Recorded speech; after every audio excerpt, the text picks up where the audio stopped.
Chilli powder, ಸಖತ್ ಖಾರ ಬಣ್ಣ ಮತ್ತು ರುಚಿ ಆಚಿ ಚಿಲ್ಲಿ ಪೌಡರ್. ಹಾಸನದಲ್ಲಿ ರಾತ್ರಿ ಇಡೀ ಮಳೆ ಸುರಿದ ಹಿನ್ನೆಲೆ ಕೌಶಿಕ ಗ್ರಾಮಕ್ಕೆ ಸಂಪರ್ಕ ಕಲ್ಪಿಸುವಂತ ರಸ್ತೆಗೆ ಕುಸಿತವಾಗಿದೆ. ರಸ್ತೆ ಕುಸಿತದ ಪರಿಣಾಮ ಗ್ರಾಮಸ್ಥರು ಪರದಾಡಬೇಕಾದಂತ ಪರಿಸ್ಥಿತಿ ನಿರ್ಮಾಣ ಆಗಿತ್ತು.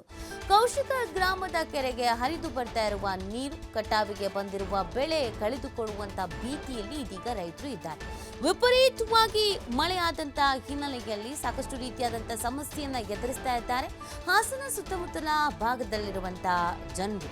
ಕೌಶಿಕ ಗ್ರಾಮದ ಕೆರೆಗೆ ಅಪಾರ ಪ್ರಮಾಣದಲ್ಲಿ ನೀರು ಹರಿದು ಬರ್ತಿರುವಂಥ ಹಿನ್ನೆಲೆಯಲ್ಲಿ ಇನ್ನೇನು ಕಟಾವಿಗೆ ಬಂದಿದ್ದಂಥ ಬೆಳೆಯೂ ಕೂಡ ಕೊಚ್ಕೊಂಡು ಹೋಗುತ್ತೆ, ನಷ್ಟವಾಗುತ್ತೆ ಅನ್ನುವಂಥ ಆತಂಕದಲ್ಲಿ, ಭೀತಿಯಲ್ಲಿ ರೈತರಿದ್ದಾರೆ. ಇನ್ನೊಂದು ಕಡೆಯಲ್ಲಿ ಕೌಶಿಕ ಗ್ರಾಮಕ್ಕೆ ಸಂಪರ್ಕ ಕಲ್ಪಿಸುವಂಥ ರಸ್ತೆಯೇ ಕುಸಿತ ಆಗಿರೋದ್ರಿಂದ ಹೊರಗಡೆ ಹೋಗೋದಕ್ಕೂ ಆಗಲ್ಲ, ಓಡಾಡೋದಕ್ಕೂ ಆಗಲ್ಲ ಅಂಥದ್ದೊಂದು ಪರಿಸ್ಥಿತಿ ನಿರ್ಮಾಣ ಆಗ್ಬಿಟ್ಟಿದೆ. ಸೊ ಇದರಿಂದ ರೈತರು, ಸಾರ್ವಜನಿಕರು ಕಂಗಾಲಾಗಿ ಹೋಗಿದ್ದಾರೆ. ನೀರಿನ ಪ್ರಮಾಣ ಯಾವ ಮಟ್ಟದಲ್ಲಿ ಹರಿತಾ ಇದೆ ಅನ್ನೋದನ್ನು ನೀವು ಗಮನಿಸ್ತಾ ಇರ್ಬೋದು. ಅಲ್ಲಿ ರಸ್ತೆ ಯಾವ ರೀತಿಯಾಗಿದೆ ಅನ್ನೋದನ್ನು ಕೂಡ ನೀವು ನೋಡ್ತಾ ಇರ್ಬೋದು. ಇನ್ನೂ 4-5 ದಿನ ಇದೇ ಥರ ಮಳೆ ಸುರಿಯಿತು ಅಂತ ಅಂದರೆ ಮತ್ತೊಂದಷ್ಟು ಸಮಸ್ಯೆ, ಅವಾಂತರಗಳು, ಹಾನಿ ಆಗೋದ್ರಲ್ಲಿ ಅನುಮಾನವೇ ಇಲ್ಲ.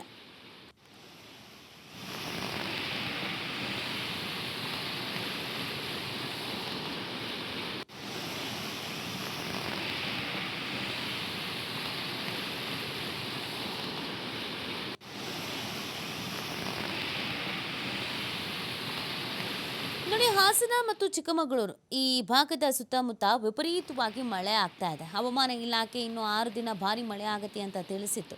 ಸೊ ಅದೇ ಹಿನ್ನೆಲೆಯಲ್ಲಿ ಮಳೆ ಆಗ್ತಿರೋದ್ರ ಜೊತೆಗೆ ಒಂದಿಷ್ಟು ಅವಾಂತರಗಳು ಕೂಡ ಸೃಷ್ಟಿ ಆಗ್ತಾ ಇದೆ. ರೈತರಿಗೆ ಇದರಿಂದ ಸಮಸ್ಯೆ ಆಗ್ತಾ ಇದೆ. ಈ ಬಗ್ಗೆ ಮಾಹಿತಿಯನ್ನು ನೀಡ್ತಾರೆ ನಮ್ಮ ಪ್ರತಿನಿಧಿ ಪ್ರಕಾಶ್. ಹಾಸನ ಸುತ್ತಮುತ್ತ ಚಿಕ್ಕಮಗಳೂರು ಎಲ್ಲ ಭಾಗದಲ್ಲಿ ಭಾರಿ ಮಳೆ ಆಗ್ತಿರುವಂಥ ಹಿನ್ನೆಲೆಯಲ್ಲಿ ಇಷ್ಟೆಲ್ಲ ಅವಾಂತರಗಳು ಸೃಷ್ಟಿಯಾಗಿದೆ ಅಂತ. ಚಿಕ್ಕಮಗಳೂರು ಜಿಲ್ಲೆಯ ನಗರ ಸೇರಿದಂತೆ ಕಡೂರು ತಾಲೂಕಿನ ಸಾಕಷ್ಟು ಭಾಗಗಳಲ್ಲಿ ಈಗಾಗಲೇ ಮಳೆಯ ತನ್ನ ಆರ್ಭಟವನ್ನು ಕೂಡ ಮುಂದುವರಿಸಿರುವಂತದ್ದು. ಯಾಕಂದ್ರೆ ಅಲ್ಲಿನ ದೃಶ್ಯಾವಳಿಗಳನ್ನ ನೋಡ್ತಾ ಇರ್ಬೋದು. ಅಲ್ಲಿ ಒಂದು ಗ್ರಾಮದಲ್ಲಿ ಇದ್ದಂತಹ ಬಾವಿ ಸಂಪೂರ್ಣವಾಗಿ ಮುಳುಗಡೆ ಆಗಿರ್ತಕ್ಕಂಥದ್ದು. ಬೆಳಿಗ್ಗೆ ಇದ್ದಂತಹ ಬಾವಿನೇ ಇಲ್ಲ. ಕಡೂರು ತಾಲೂಕಿನ ಗಣಪತಿಹಳ್ಳಿ ಗ್ರಾಮದಲ್ಲಿ ಘಟನೆ ನಡೆದಿರುವಂತದ್ದು. ಕಳೆದ 4-5 ದಿನಗಳಿಂದ ನಿರಂತರವಾಗಿ ಸುರಿಯುತ್ತಿರುವಂತಹ ಮಳೆ ಸಾಕಷ್ಟು ಅಲ್ಲಿ ರೈತರಿಗಾಗಿರ್ಬೋದು, ಜೊತೆಗೆ ಒಂದಿಷ್ಟು ಬೆಳೆಗಳಿಗಾಗಿರ್ಬೋದು ಎಲ್ಲವೂ ಕೂಡ ಸಂಪೂರ್ಣವಾಗಿ ನಾಶವಾಗಿದೆ ಅನ್ನುವ ಮಾಹಿತಿ ಲಭ್ಯವಾಗಿದೆ.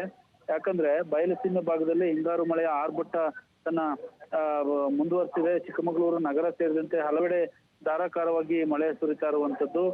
ಬಾವಿ ಇತ್ತು ಎಂಬ ಸಣ್ಣದೊಂದು ಸುಳಿವು ಕೂಡ ಇಲ್ಲದಂತೆ ಸಂಪೂರ್ಣವಾಗಿ ಪುರಾತನ ಬಾವಿ ರಾತ್ರೋರಾತ್ರಿ ಭೂಮಿಯೊಳಗಡೆ ಕುಸಿರುವಂತಹ ಘಟನೆ ನಡೆದಿದೆ. ಒಟ್ಟಾರೆ ಚಿಕ್ಕಮಗಳೂರು ಭಾಗದ ಕೆಲವು ಭಾಗಗಳಲ್ಲಿ, ಅದರಲ್ಲೂ ಬಯಲುಸೀಮೆ ಭಾಗದಲ್ಲಿ ಸಾಕಷ್ಟು ಮಳೆ ಆಗ್ತಾ ಇದೆ. ರೈತರಿಗೂ ಕೂಡ ಸಂಕಷ್ಟವನ್ನು ತಂದೊಡ್ಡಿದೆ. ನೀತಿ.